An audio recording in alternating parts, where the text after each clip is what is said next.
So hello everyone, मैं हूं आपका दोस्त Sachin Sharma. All exam place पर आप सभी का बहुत स्वागत करता हूं। दोस्तों, आशा करता हूं आप सभी बहुत बढ़िया होंगे। करंट अफेयर्स की हमारी आज की सीरीज में आज हम 19 अगस्त 2020 के सभी इंपॉर्टेंट करंट अफेयर्स के क्वेश्चंस का डिस्कशन करने वाले हैं। ये questions bank, SSC, railway, Vyapam, state PSC, जेल प्रहरी जैसे एग्जाम्स में आपके लिए बहुत ही ज़्यादा इंपॉर्टेंट साबित होने वाले हैं। दोस्तों, वीडियो को शुरू करने से पहले अगर आप चाहें तो एमपी पुलिस की तैयारी कर सकते हैं। ऑल एग्जाम प्लेस आपके लिए लाया है एमपी पुलिस का कोर्स। तो देर किस बात की है दोस्तों, अभी नीचे दिए गए नंबर्स पर कॉल या एसएमएस करके अपना रजिस्ट्रेशन कराएं और मात्र 1000 रुपये की फीस देकर आप ऑल एग्जाम प्लेस के माध्यम से एमपी पुलिस की तैयारी कर सकते हैं। तो चलिए दोस्तों, हम बढ़ते हैं अपने लेसन की ओर। हमारा आज का पहला प्रश्न है, हाल ही में पढ़ाई तुहार पारा योजना का शुभारंभ किस राज्य ने किया है? दोस्तों, हाल ही में छत्तीसगढ़ सरकार ने पढ़ाई तुहार पारा योजना शुरू करने की घोषणा की है।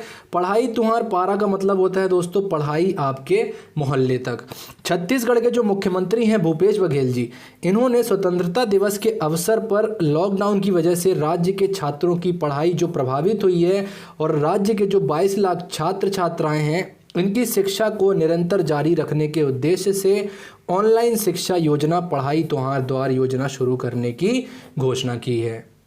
दोस्तों, इसके अलावा छत्तीसगढ़ के मुख्यमंत्री भूपेश बघेल ने छत्तीसगढ़ी भाषा को संविधान की 8वीं अनुसूची में डालने के लिए प्रधानमंत्री मोदी जी को पत्र भी लिखा हुआ है। छत्तीसगढ़ राज्य जो है दोस्तों, ये योजनाओं के मामले में हमेशा से ही बहुत आगे रहता है।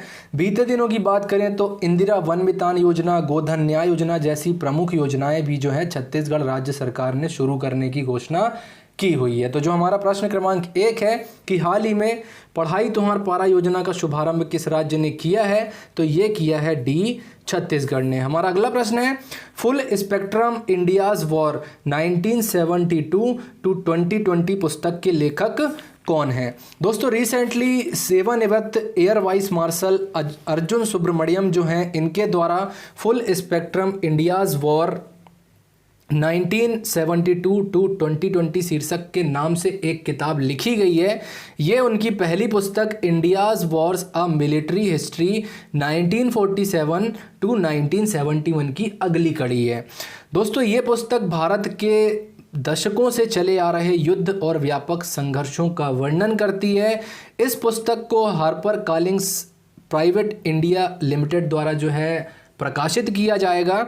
इस पुस्तक की बात करें तो दोस्तों, इस पुस्तक में इंडियन मिलिट्री द्वारा किए गए मेजर इंपॉर्टेंट ऑपरेशंस के बारे में बताया गया है, जैसे 1999 का कारगिल वॉर, नॉर्थ ईस्ट का उग्रवाद, मतलब जो हमारा असम हो गया, मेघालय हो गया, ये कहलाता है north east.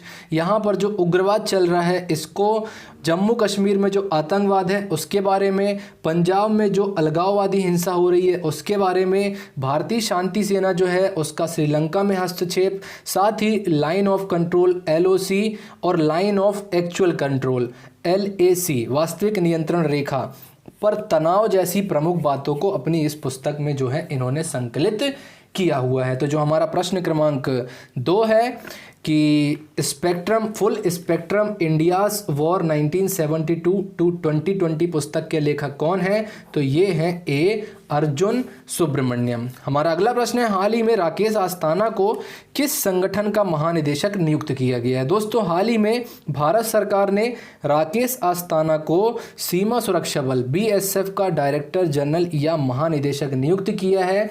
Indo Tibet border police के प्रमुख SS देसवाल जो हैं दोस्तों, ये मार्च 2020 से BSF का अतिरिक्त प्रभार जो है संभाले हुए थे। अब जो है राकेश अस्थाना की BSF के महानिदेशक के तौर पर स्थायी नियुक्ति कर दी गई है। सीमा सुरक्षा बल यानी BSF या बॉर्डर सिक्योरिटी फोर्स एक अर्धसैनिक बल है। BSF का इतिहास जो है दोस्तों, ये बहुत ही ज़्यादा वीरता से भरा हुआ है। BSF का गठन 1 दिसंबर 1965 को किया गया था, इसीलिए 1 दिसंबर को BSF डे भी बनाया जाता है। तो जो हमारा प्रश्न 3 है कि राकेश अस्थाना को किस संगठन का महानिदेशक नियुक्त किया गया है, तो ये किया गया है DBSF का। हमारा अगला प्रश्न है दोस्तों, हाल ही में जाने माने संगीतकार पंडित जसराज का निधन हो गया है, इनका जन्म भारत के किस राज्य में हुआ था। दोस्तों रिसेंटली भारतीय शास्त्रीय संगीत के गायक पंडित जसराज जी का निधन हो गया है। पंडित जसराज को भारत सरकार ने वर्ष 1975 में पद्मश्री, 1987 में संगीत नाटक अकादमी पुरस्कार, वर्ष 1999 में पद्म भूषण, सन 2000 में भारत के दूसरे सबसे बड़े नागरिक सम्मान पद्म विभूषण से इन्हें सम्मानित किया गया था।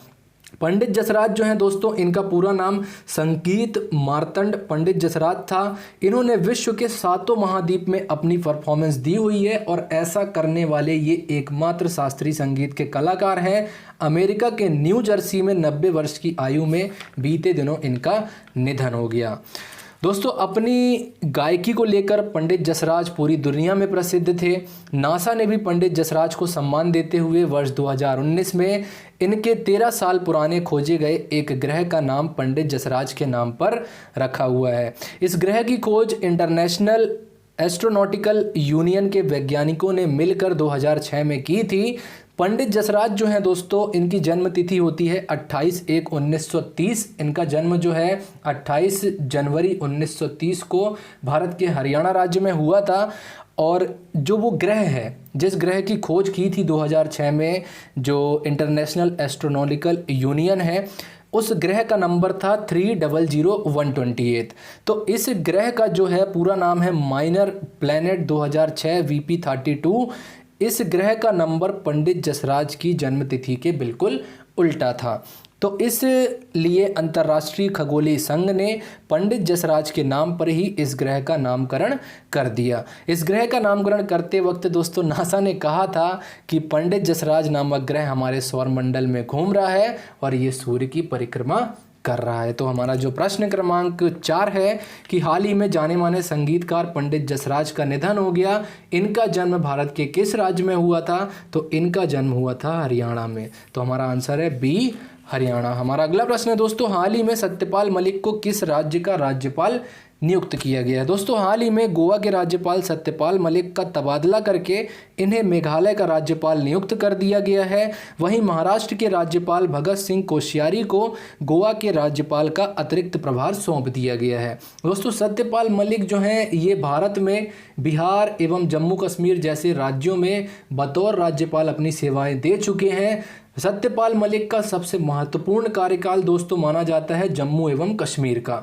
जम्मू एवं कश्मीर से अनुच्छेद 370 के प्रावधानों में जब बदलाव किया गया था, तब सत्यपाल मलिक ही जम्मू कश्मीर के राज्यपाल थे। दोस्तों राज्यपाल का पद दोस्तों एक संवैधानिक पद है और इसके बारे में हमें जानना बहुत जरूरी है। तो अनुच्छेद 153 जो है हमारे संविधान का, ये कहता है कि देश के प्रत्येक राज्य का एक राज्यपाल होगा और एक ही व्यक्ति को एक या एक से अधिक राज्यों का राज्यपाल बनाया जा सकता है।